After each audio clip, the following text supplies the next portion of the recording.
Batch. ನಿಮ್ಮ ಬ್ಯಾಚ್ಗೆ ನಾನು class teacher ಅನ್ನೋದೇ ನನಗೆ ಹೆಮ್ಮೆ ವಿಷಯ. ಏನೋ ಒಂದು ಮುಗಿತಾ ಇದೆ ಅಂದರೆ ಹೊಸದು ಶುರು ಆಗ್ತಿದೆ ಅಂತ ಅರ್ಥ.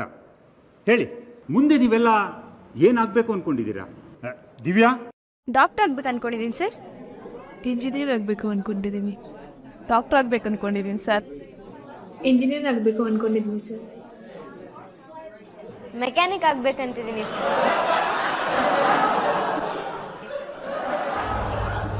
ಇಂಟರೆಸ್ಟಿಂಗ್.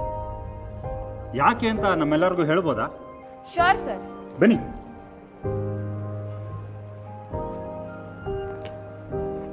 ಇರೋರೆಲ್ಲ ಡಾಕ್ಟ್ರು ಇಂಜಿನಿಯರ್ ಆಗಿಬಿಟ್ರೆ ನಿಮ್ಮ stethoscope, TV, radio, laptop, phone, mobile, refrigerator ಮತ್ತು ವಾಷಿಂಗ್ ಮಿಷಿನ್ ಎಲ್ಲ ಯಾರು ಸರ್ವಿಸ್ ಮಾಡ್ತಾರೆ? ಮೆಕ್ಯಾನಿಕ್ ಅಂದರೆ ಬರೀ ಗಾಡಿ ರಿಪೇರಿ ಮಾಡೋರು ಅನ್ಕೊಂಡಿದ್ದೀರಾ? ಅಲ್ವೇ ಅಲ್ಲ. ನಾನು ITI ಸೇರಿ ಸ್ಕಿಲ್ ಟ್ರೈನಿಂಗ್ ತಗೊಂಡು ಮೆಕ್ಯಾನಿಕ್ ಆಗ್ತೀನಿ. Motor mechanic, electronic mechanic, refrigeration mechanic ಕೂಡ ಆಗ್ಬೋದು. ಇದ್ರ ಜೊತೆ robotics, electric vehicles, internet of things ಥರ ಅಡ್ವಾನ್ಸ್ ಕೋರ್ಸಸ್ ಕೂಡ ಇದ್ದಾವೆ. ಇದ್ರ ಜೊತೆ TV, phone, washing machine, fridge, AC ಎಲ್ಲದರದ್ದು ಸರ್ವಿಸಿಂಗ್ ಕೂಡ ಹೇಳ್ಕೊಡ್ತಾರೆ. ನಮ್ಮ ದೇಶದಲ್ಲಿ 18 to 50 years ಒಳಗಿರೋ ವರ್ಕ್ ಫೋರ್ಸು 50% ಇದ್ದಾರೆ. ಇನ್ನು 10 ವರ್ಷದಲ್ಲಿ ಈ ಸ್ಕಿಲ್ಡ್ ಲೇಬರ್ಗೆ ಯಾವ ಮಟ್ಟಿಗೆ ಡಿಮ್ಯಾಂಡ್ ಇರುತ್ತೆ ಗೊತ್ತಾ?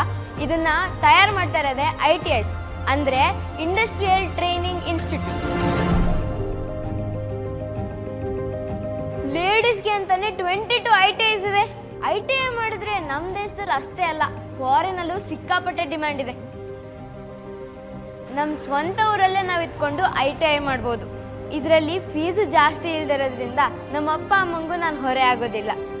ಎಷ್ಟೊಂದು ಜನಕ್ಕೆ ಅನ್ಸ್ಬೋದು, ಹುಡುಗಿರು ಮಷಿನ್ ಜೊತೆ ಎಲ್ಲ ಕೆಲಸ ಮಾಡೋದು ಕಷ್ಟ ಅಲ್ವಾ ಅಂತ. ಖಂಡಿತ ಇಲ್ಲ. ಈಗಿನ ಕಾಲದಲ್ಲಿ ಇದು ಯಾವುದು ಕಷ್ಟ ಇಲ್ಲ. ಈಗಿನ ಟೆಕ್ನಾಲಜಿಲಿ ಹೆಣ್ಮಕ್ಳು ಮಷಿನ್ ಜೊತೆ ಎಲ್ಲ ಸುಲಭವಾಗಿ ಕೆಲಸ ಮಾಡ್ಬೋದು. ಇದೆಲ್ಲ ಯೋಚನೆ ಮಾಡಿ ನಾನು ITIನ ಆಯ್ಕೆ ಮಾಡ್ಕೊಂಡಿದ್ದೀನಿ. ಸ್ವಾವಲಂಬಿಯಾಗಿ ಬದುಕಟ್ಕೊಳ್ಳೋಕ್ಕೆ ಇನ್ನೇನು ಬೇಕು ನೀವೇ ಹೇಳಿ?